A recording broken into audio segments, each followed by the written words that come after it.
شد آمدی که استاد شد. بیا شلوار خوب شد دیدی شلوار من.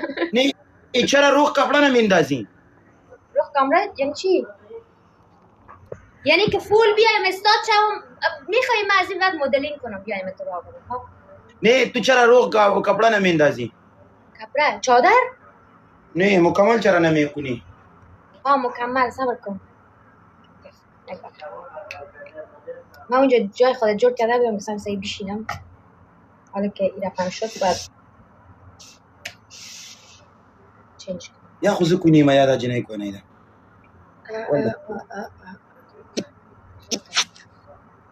خوب شد. خوب شد.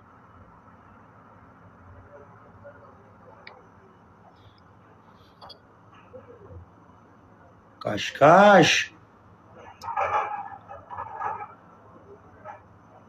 زمون کلی کې اوس په دغه زنجیره متغړ کې اچولې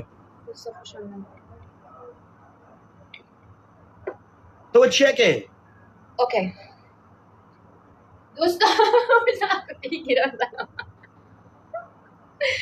باش که من برم سبزه کالا بپوشم ولی الله بپوش ما انتظار میکنیم بپوش اوکی بپوش دوستا خوش آمدین صبر وکړئ دوستان ودرې یو ګلفس خو سړی واخلي یا لکانو کله خو بغل ښکاري قسم الله لږ ښکاري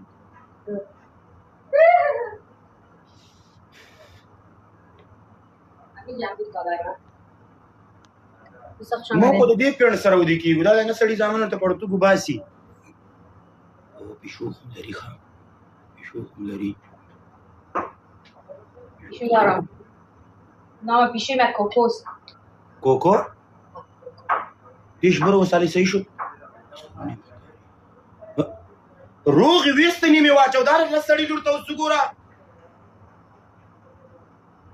یا چې نه راولېږي دلته راشه کی علي خطا می خوردي خو تو خو روغ کشری نیمه پیش دی کلا گیره بکشم نه پود کنم نه مرا گپ گوش کن تو چی رقم دختر هستی خود دختر هستی یا کنواز دختر هستی کنواز چه؟ کنواز یعنی واز دختر هستی ولی اولا